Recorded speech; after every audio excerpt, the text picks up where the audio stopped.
Hello everyone, welcome to our channel. My name is Rohit Raj. तो आज का हमारा टॉपिक है एटॉमिक स्ट्रक्चर, जो बहुत इंपॉर्टेंट टॉपिक है जेई और नीट के पॉइंट ऑफ व्यू से बहुत इंपॉर्टेंट। तो आइए इसके बारे में आज पढ़ते हैं हम लोग। एटॉमिक स्ट्रक्चर मेनली यहाँ पे हम लोग एटम्स की बात करेंगे। तो जो एटम्स था ये बहुत इसका एग्जिस्टेंस बहुत ही पहले ग्रीक टाइम में ही ऑलमोस्ट 400 बीसी के पास इसको प्रपोज किया गया था। तो एटम्स को बोला गया था atoms are fundamental building blocks of matter. आप लोग मैटर के बारे में पहले भी जानते थे कि मैटर सारा चीज क्या है, मैटर से बना हुआ है। और मैटर जो है वो किसी से बना हुआ है, the smallest unit of particle, जिसको हम लोग क्या बोलते हैं, एटम बोलते हैं। तो अकॉर्डिंग टू देम उस टाइम एटम क्या था, एटम उन्होंने बोला कि वो नॉन डिविजुअल है, मतलब वो फर्दर टूट नहीं सकता है। ठीक है। तो और ये कहाँ से आया था, ये एक वर्ड था अटोमियो। अटोमियो वर्ड था, ग्रीक वर्ड, उसी से आया था। इसका मतलब ही होता है अनकट और नॉन डिविजुअल, मतलब इसको फर्दर डिवाइड ना किया जा सके।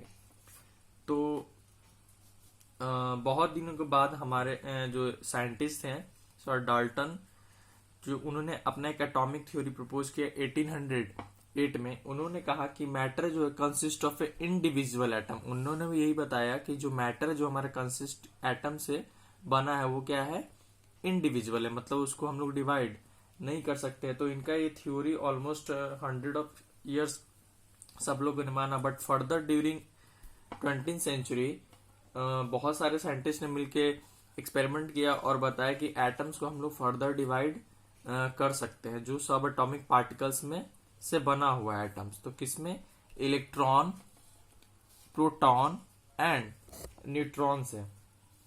ठीक है। और सबका मतलब कंपेयर करते हैं कि वन एलिमेंट जो है दूसरे एलिमेंट से सबका फिजिकल और केमिकल प्रॉपर्टी भी क्या रहेगा, डिफरेंट होगा। तो आइए यहाँ पे हम लोग डिस्कवरी ऑफ इलेक्ट्रॉन्स के बारे में पढ़ेंगे। तो मिड 19th सेंचुरी में जो मेनली साइंटिस्ट थे बहुत सारे, तो मेनली उसमें फराडे जो साइंटिस्ट थे उन्होंने एक स्टडी स्टार्ट किया इलेक्ट्रिकल डिस्चार्ज पे इन पार्शियली इवेक्यूएटेड ट्यूब्स। उसी को हम लोग क्या बोलते हैं, कैथोड रे डिस्चार्ज ट्यूब। तो इसी कैथोड रे डिस्चार्ज ट्यूब में हम लोगों ने एक्सपेरिमेंट किया। ये किस चीज का बना होता है, ये made up of a glass, ये ग्लास का बना होता है। ठीक है। इसमें हम लोग 2 थिन मेटल लगाए हुए हैं यहाँ, जिसको हम लोग इलेक्ट्रोड भी बोलते हैं। ओके, इसको सील्ड कर दिए। तो जो इलेक्ट्रिकल डिस्चार्ज होगा यहाँ पे वो हम लोग ऑब्जर्व करेंगे only at very low pressure and at very high voltage. मतलब इस डिस्चार्ज ट्यूब के अंदर का जो प्रेशर होगा बहुत ही कम होगा, almost 10 to the power -4 mm of Hg मान लेते हैं। ठीक है। और हाई वोल्टेज अराउंड 10,000 वोल्ट हम लोग ने लिया। ठीक है। तो मतलब और यहाँ पे ये वैक्यूम पंप इवेक्यूएट करने के लिए, यहाँ का प्रेशर को मेंटेन करने के लिए। तो जब हम लोग यहाँ से सफिशिएंटली हाई वोल्टेज का करंट जब हम लोग पास करेंगे, ठीक है, यहाँ से जब करंट अब हम लोग पास करें तो ये हाई वोल्टेज का करंट जब पॉजिटिव से निगेटिव की तरफ करंट फ्लो होगा, तो इस इलेक्ट्रोड पे करंट पड़ने के बाद क्या होगा कि इनके पास जो इलेक्ट्रॉन है वो बाहर आएंगे। और ये इलेक्ट्रॉन जो बाहर आएंगे तो क्या मूव करेंगे निगेटिव से पॉजिटिव की तरफ। तो यहां से एक तरह का जो पार्टिकल्स फ्लो करेगा फर्दर कैथोड से एनोड की तरफ। तो इसके पीछे हम लोगों ने ये एक फ्लोरोसेंट मतलब जिंक सल्फाइड का एक मटेरियल लगाया, जिसको हम लोग बोलते हैं फ्लोरोसेंट। ये क्या होता है कि जो भी चार्जेस इलेक्ट्रिक रे उस पे पड़ता है तो ये क्या होता है, स्पार्क करता है, ये चमकता है, ब्राइट स्पॉट छोड़ता है। और उस समय उसमें क्या किए थे, जो हमारा ये इलेक्ट्रिकल रॉड है, एनोड है, इससे जो डिस्चार्ज कैथोड रे निकल रहा है वो इससे पास होने के बाद इस जिंक सल्फाइड पे पड़ने के बाद जब बम्बार्डिंग होगा तो ये क्या होगा, यहाँ पे वो स्पार्क करेगा। ठीक है। तो इससे पता चला कि हमारा कोई कैथोड रे यहाँ पे कोई रे निकल रहा है जिसको हम लोगों ने नाम दिया क्या, कैथोड रे। तो इस एक्सपेरिमेंट से क्या क्या हमने ऑब्जर्व किया कि जो कैथोड रे है, cathode ray start from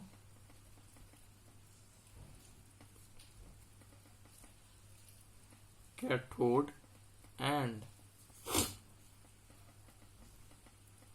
move towards anode. मतलब कैथोड निगेटिव, कैथोड से कैथोड रे निकल रहा है और एनोड की तरफ जा रहा है। और दूसरा पॉइंट क्या मिला कि इसका जो रे है वो विजिबल नहीं है, बट इसका बिहेवियर हम लोग ने ऑब्जर्व किया। कैसे, एक सर्टेन काइंड ऑफ मटेरियल था जिसको हम लोग फ्लोरोसेंट बोलते हैं। क्या बोलते हैं इसको, हम लोग यहाँ लिख देते हैं फ्लोरोसेंट कोटिंग किया था हम लोगों ने, फ्लोरोसेंट कोटिंग। जो आपके टेलीविजन वगैरह में भी जो टेलीविजन पिक्चर ट्यूब्स है वो एक तरीके का कैथोड रे ट्यूब्स है। तो जब भी टेलीविजन पिक्चर्स जो रिजल्ट होता है हम लोग को जो दिखता है, तो वो क्या होता है कि जो भी कैथोड रे निकलता है वो आपके टेलीविजन के जो फ्लोरोसेंट कोटिंग है वहां पे, उस पे पड़ने के बाद तो क्या होता है, स्क्रीन स्पार्क चमकता है, उसी के कारण हमें वो दिखता है। फिर क्या कहा गया कि कैथोड रे हमेशा स्ट्रेट लाइन में मूव करता है। कैसे, कैथोड रे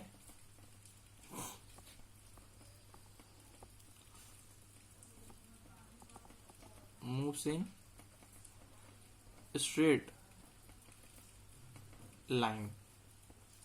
फिर बोला इन एब्सेंस ऑफ इलेक्ट्रिकल और मैग्नेटिक फील्ड में भी स्ट्रेट लाइन में मूव करेगा, और इन प्रेजेंस ऑफ इलेक्ट्रिकल और मैग्नेटिक फील्ड में भी इसका बिहेवियर क्या होगा, वो सिमिलर होगा एज एक्सपेक्टेड कि जो निगेटिवली चार्ज पार्टिकल है वो किधर मूव करेगा, पॉजिटिव की तरफ। और इसी निगेटिवली चार्ज जो पार्टिकल्स है उसका नाम हम लोगों ने क्या दिया, electron.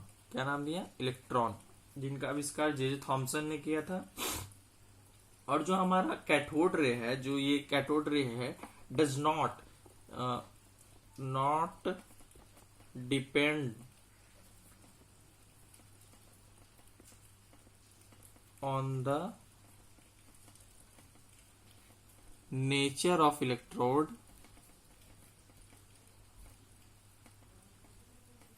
And gas present in it.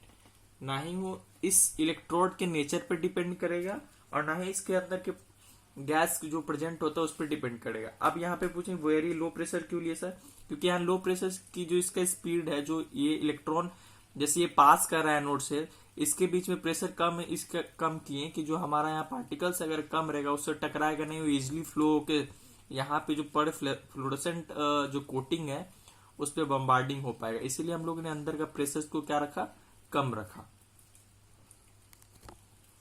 आइए नेक्स्ट टॉपिक समझते हैं, charge to mass ratio of electron.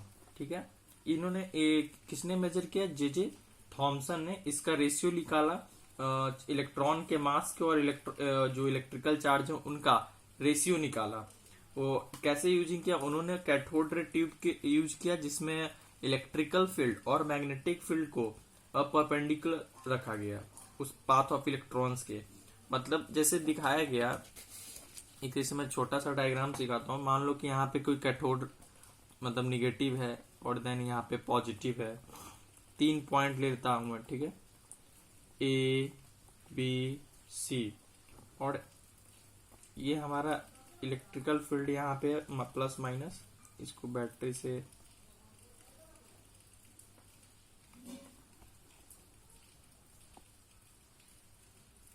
और यहाँ पे एक तरीके का मैग्नेट ले लेता हूं मैं। ठीक है, ये है मैग्नेट। जो इलेक्ट्रिकल फील्ड और मैग्नेटिक फील्ड क्या परपेंडिकुलर एक दूसरे से।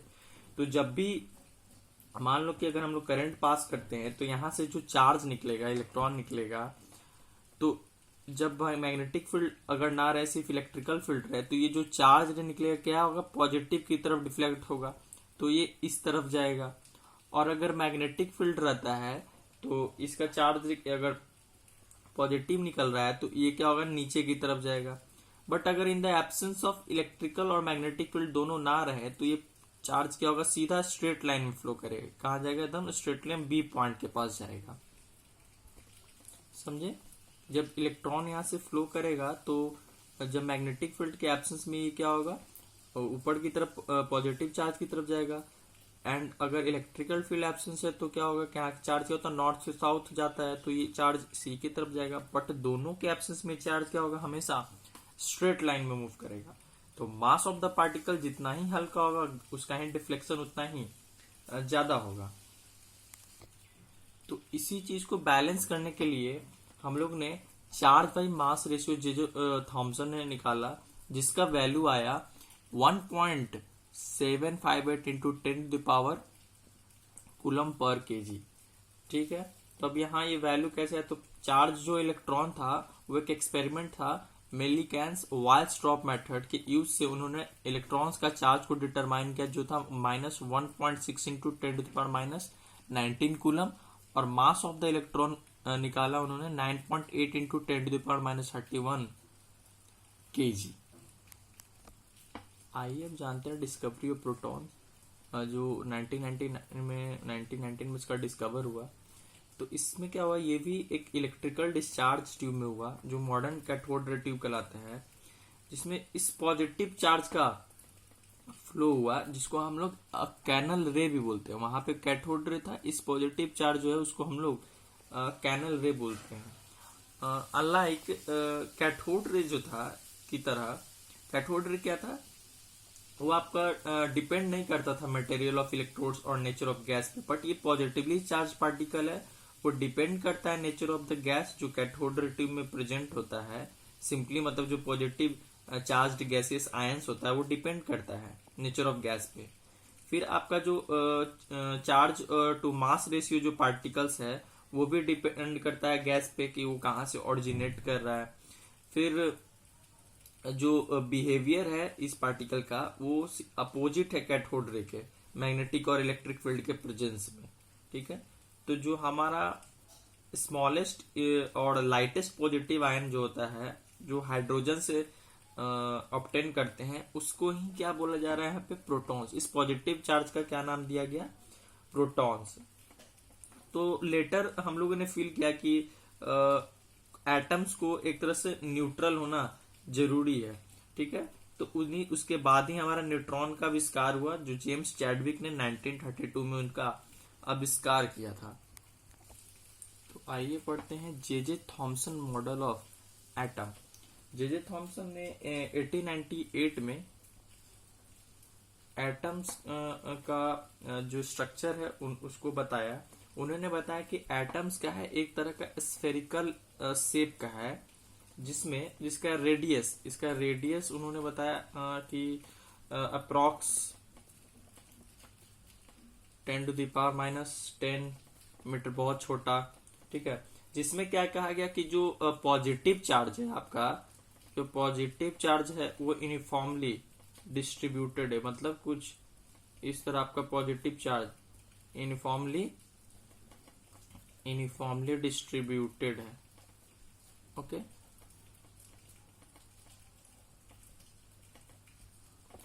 और जो हमारा इलेक्ट्रॉन्स है उसके अंदर एम्बेडेड है, मतलब एक स्थिर है, इलेक्ट्रॉन है उसके अंदर ऐसे। ठीक है, तो एक तरह से जो पॉजिटिव चार्ज दिखाया जा रहा है, विजुअलाइज किया जा रहा है कि ये आपका uniformly distributed over the atom है। मतलब ये एटम के ऊपर पूरा यूनिफॉर्मली डिस्ट्रीब्यूटेड है पॉजिटिव चार्ज, और इलेक्ट्रॉन उसके अंदर है। तो इसी से उन्होंने इसको बोला कि एक तरह से मॉडल क्या है, न्यूट्रल है, न्यूट्रलिटी ऑफ द एटम्स को बताया। इसका नाम भी बहुत सारा रखा गया, नाम जैसे कि आपको plum pudding model, plum pudding, या वाटरमेलन। जैसे उसको भी देखें ना, वाटरमेलन वो क्या होता है कि जो बाहरी स्फीयर से उसको कहा गया कि जो पॉजिटिव चार्ज है बाहरी सरफेस पे पूरा यूनिफॉर्मली डिस्ट्रीब्यूटेड है, और इलेक्ट्रॉन क्या है उसके अंदर है, जो आपका उसके अंदर का बीज होता है। तो L2 मतलब ये जो कंसिस्टेंट नहीं थे अपने रिजल्ट के साथ, तो इस एक्सपेरिमेंट को रिजेक्ट किया गया उस टाइम। तो आइए अगला टॉपिक पढ़ते हैं, Rutherford nuclear model of atom. ये क्या था, एक तरह का उन्होंने famous alpha particle scattering experiment किया था गोल्ड फॉइल को लेकर। जैसे यहाँ पे एक सोर्स ऑफ अल्फा पार्टिकल्स है, क्या है, अल्फा पार्टिकल्स है, और ये बीच में ये लीड प्लेट है, और यहाँ पे आपका गोल्ड फॉइल है। तो और ये वाला आपका एक फोटोग्राफिक प्लेट है, क्या है, फोटोग्राफिक प्लेट इसको बोलते हैं। ये यूज करते हैं कि जैसे जो यहाँ से पार्टिकल्स निकल रहे हैं, उसके बाद अगर इस पे वो बम्बार्डमेंट होता है तो क्या होगा, चमकेगा, तो उससे पता चलेगा कि कितना रे पास हो रहा है, कितना नहीं। तो इस एक्सपेरिमेंट से हम लोग को पता चला कि मोस्ट ऑफ द जो अल्फा पार्टिकल आ रहा है उस गोल्ड फॉइल से अनडिफ्लेक्टेड है। क्या है, अनडिफ्लेक्टेड है, मतलब ज्यादा से ज्यादा क्या हो जा रहा है आपका, सीधा स्ट्रेट लाइन में 180 डिग्री पे चला जा रहा है। बट स्मॉल फ्रैक्शन, बहुत ही कम रे ऐसे हैं कि जो क्या कर रहे हैं, स्मॉल एंगल पे क्या हो रहा है, डिफ्लेक्ट हो रहा है। जैसे ये सब जो है वो आपका क्या हो रहा है, स्मॉल एंगल पे बहुत कम ही ऐसे हैं जो डिफ्लेक्ट हो पा रहे हैं, मतलब ऑलमोस्ट बहुत कम। 20,000 में मान लो कि 20,000 30,000 में एक ऐसा पार्टिकल रे है जो आपका क्या हो रहा है, डिफ्लेक्ट हो रहा है, स्मॉल पार्टिकल्स। तो on the basis of this observation Rutherford ने बताया कि मोस्ट ऑफ द स्पेस जो है ना एटम का, वो क्या है, एम्प्टी है। क्यों एम्प्टी है, क्योंकि most of the alpha particles क्या है, अनडिफ्लेक्टेड है, डिफ्लेक्ट नहीं हो पा रहे, सीधा सीधा वो क्या हो रहा है, एटम को पास कर जा रहे हैं। अगर कोई भी चीज वहां पे बहुत बड़ा अमाउंट में मास में प्रेजेंट होता तो ऑब्वियस से ज्यादा डिफ्लेक्शन होता, लेकिन वो पूरा जैसे ये एटम है, ये पूरा ज्यादा से ज्यादा अमाउंट में क्या है, खाली है। और उन्होंने बताया कि जो few positively charge alpha particle जो डिफ्लेक्ट हो रहे हैं, तो डिफ्लेक्शन तभी हो सकता है जब रिपल्सन हो। इट मीन्स जो हमारा उसके अंदर जो प्रेजेंट है, जो भी चीज से डिफ्लेक्शन हो रहा है, वो किस तरीके का चार्ज है जो वहां पे होगा, पॉजिटिव चार्ज होगा। क्योंकि जे थॉमसन ने तो बताया था कि जो इस एटम है इसमें पॉजिटिव चार्ज यूनिफॉर्मली डिस्ट्रीब्यूटेड है, बट इसमें तो वो चीज नहीं है। अगर यूनिफॉर्मली डिस्ट्रीब्यूटेड रहता तो जो अल्फा पार्टिकल है, जो ये पॉजिटिव चार्ज होता है, वो क्या होता है, हर जगह से डिफ्लेक्ट होता। बट ये एक सर्टेन बहुत ही छोटे से जगह से क्या हो रहा है, इसका डिफ्लेक्शन हो रहा है। मतलब जो पॉजिटिव चार्ज है वो बहुत ही स्मॉल वॉल्यूम का है, बहुत ही छोटा है वो। मतलब यहाँ से हम लोग कंक्लूड कर सकते हैं कि मान लो कि जैसे अगर ये एटम है, तो आपका यहाँ पे एक ये बहुत छोटा सा स्मॉल वो, यही जो डिफ्लेक्शन हो रहा है, और यहाँ से तो ये पॉजिटिव पार्टिकल था, तो ऑब्वियस है जो हमारा न्यूक्लियस है ये भी क्या होगा, पॉजिटिव होगा। और यही पॉजिटिव चार्ज, मतलब हमको पता चल रहा है कि न्यूक्लियस के अंदर कौन सा चार्ज पार्टिकल पाया जाता है, हमें प्रोटॉन्स का फाउंड, वहां पे हमको पता चला कि वहां क्या पाया जाता है, प्रोटॉन्स। और ये एटम में बहुत ही स्मॉल पोर्शन है जिसको हम लोग क्या बोलते हैं, न्यूक्लियस बोलते हैं। न्यूक्लियस के अंदर क्या पाया जाता है, प्रोटॉन्स। और इलेक्ट्रॉन्स जो है वो बाहरी ऑर्बिट पे डिस्ट्रीब्यूटेड है, जो एक तरह से इलेक्ट्रोस्टैटिक फोर्स के कारण वो बंधा है। जैसे कि मान लो कि अगर ये एटम है, तो ये मान लो कि यहाँ पे पॉजिटिव चार्ज था, तो इलेक्ट्रॉन यहाँ पे जो है वो कहा गया कि इनफॉर्मली डिस्ट्रीब्यूटेड है। तो ये क्या होगा, अभी इलेक्ट्रॉन है, ये प्रोटॉन है, प्रोटॉन का मास ज्यादा है, तो क्या होगा, इलेक्ट्रॉन इसकी तरफ अट्रैक्ट तो जरूर होगा, बट ये किस एक ऑर्बिट में क्या हो रहा है, ये रोटेट कर रहा है। तो वो क्या होता है यहाँ पे, जैसे सन के बारे में जानते हो कि मान लो कि ये सन है और ये अर्थ है, इसके चारों ओर क्या हो रहा है, चक्कर लगा रहा है। तो सन क्या होता है, ये अपने तरफ ये एक ग्रेविटेशनल फोर्स लगाता है, सेंट्रीपिटल फोर्स लगाता है, तो ये अपने तो उसकी तरफ गिरता तो नहीं है, वो क्या होता है, एक बाहरी फोर्स इसको बैलेंस करके रखता है। तो उसी तरह जो इलेक्ट्रोस्टैटिक फोर्स लग रहा है, जो पिटल फोर्स लग रहा है इसके अंदर सेंटर के तरफ, तो इसको भी एक बाहरी फोर्स क्या हो रहा है, बैलेंस कर रहा है, जिसको हम लोग सेंट्रीफ्यूगल फोर्स बोलते हैं। मतलब जो यहाँ पे इलेक्ट्रोस्टैटिक फोर्स है वो सेंट्रीफ्यूगल फोर्स के बराबर है। तो मतलब ये क्या हो रहा है, तो ये कांस्टेंट इस ऑर्बिट में ही क्या करते रहेगा, मूव करते रहेगा। तो एक तरीके से क्या पता चला हमें कि जो इन दोनों के बीच में जो न्यूक्लियस है, उसने इलेक्ट्रॉन को एक इलेक्ट्रोस्टैटिक फोर्स ऑफ अट्रैक्शन क्या है, उसको पकड़ के रखा हुआ है अपने ऑर्बिट में। तो समझ गए यहाँ से Rutherford nuclear model of atom क्या एक्सप्लेन किया, कि हमारा एक कंक्लूजन ये निकला कि जो हमारा एटम्स है उसके अंदर एक बहुत ही स्मॉल वॉल्यूम है जिसको हम लोग क्या बोलते हैं, न्यूक्लियस बोलते हैं। वो कौन से चार्ज का है, पॉजिटिव चार्ज का है, और इलेक्ट्रॉन यूनिफॉर्मली डिस्ट्रीब्यूटेड है। ओके, जो अपने ऑर्बिट में क्या हो रहा है, मूव कर रहा है। तो रदरफोर्ड मॉडल ऑफ एटम का ड्रॉबैक भी ये था कि उन्होंने, ड्रॉबैक यही था कि उन्होंने stability, it can not explain stability of atom, मतलब एटम के स्टेबिलिटी को नहीं बताया, क्योंकि यहाँ पे हम पहले ही बोले कि अगर इलेक्ट्रॉन है तो यहाँ पे पॉजिटिव चार्ज है, तो ये क्या होगा, अब इसकी तरफ घूमते रहेगा तो एक स्पाइरल बन जाएगा। मतलब अगर ऐसे इलेक्ट्रॉन यहाँ से ऐसे मूव कर रहा है तो एक तरह से ऐसे घूमते घूमते एक स्पाइरल फॉर्म तो होता है कि न्यूक्लियस के अंदर गिर जाएगा, क्योंकि उसका मूव करते करते क्या होगा, उसका एनर्जी भी लूज करेगा, एट द एंड क्या होगा, न्यूक्लियस में गिर जाएगा। वही स्टेबिलिटी को डिफाइन नहीं कर पाए। तो यहाँ पे मैंने पहले ही समझा दिया कि क्यों, पॉजिटिव चार्ज है तो एक तरीके का इलेक्ट्रोस्टैटिक फोर्स लग रहा होगा, तो उसको बैलेंस करने के लिए बाहरी फोर्स लगता है, उसी बैलेंस के कारण ये क्या होता है, ऑर्बिट में रोटेट करते रहता है। तो आइए टर्म जानते हैं, एटॉमिक नंबर। तो आपको पता है कि जो प्रेजेंस ऑफ पॉजिटिव चार्ज होता है न्यूक्लियस में, तो वो क्या होता है, ड्यू टू प्रोटॉन्स। क्या होता है, न्यूक्लियस के अंदर क्या पाया जाता है, प्रोटॉन्स। तो मतलब जो चार्ज ऑफ प्रोटॉन होगा इज इक्वल होगा but opposite to that of electron होगा। चार्जेस तो दोनों का सेम होता है बट क्या होता है, अपोजिट होता है। तो नंबर ऑफ प्रोटॉन्स जो होता है न्यूक्लियस में is equal to the atomic number. मतलब यहां से एटॉमिक नंबर को क्या डिफाइन करेंगे कि atomic number is equal to number of proton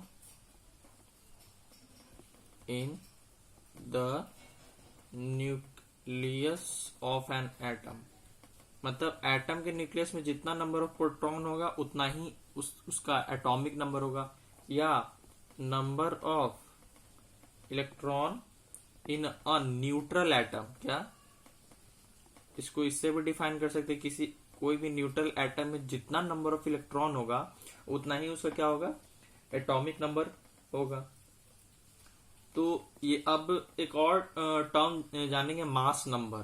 क्या होता है, मास नंबर। इसको कैसे डिफाइन करेंगे, मास नंबर क्या कि जानते हैं कि जो पॉजिटिव चार्ज होता है न्यूक्लियस का प्रोटॉन्स के कारण होता है।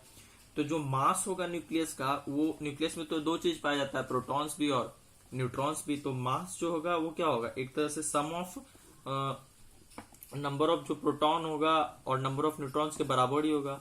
तो मास ऑफ नंबर को हम लोग यहाँ से ए से डिफाइन करते हैं और एटॉमिक नंबर को जेड से। तो मास ऑफ नंबर को डिनोट किए ए से, तो ये क्या होता है, number of protons, number of proton it mean Z, क्योंकि एटॉमिक नंबर के ही बराबर होता है, प्लस नंबर ऑफ न्यूट्रॉन, इसको एन से डिनोट करते हैं। यानी मास नंबर को क्या बोलेंगे, it is sum of number of protons plus number of neutron present in an atoms. ठीक है, तो इस जो भी प्रोटॉन और न्यूट्रॉन जो न्यूक्लियस में प्रेजेंट होते हैं उसको क्या बोलते हैं हम लोग, न्यूक्लियॉन्स बोलते हैं। क्या बोलते हैं, न्यूक्लियॉन्स बोलते हैं। अब एक और टर्म हम लोग जानेंगे यहाँ पे, आइसो बार्स। आइसो बार्स क्या होता है, आइसो बार्स का मतलब होता है कि atoms with same mass number but different atomic number. उनका क्या हो, मास नंबर सेम हो बट एटॉमिक नंबर डिफरेंट हो। जैसे एग्जाम्पल में हम आपका लेते हैं कार्बन 614 और नाइट्रोजन है 714।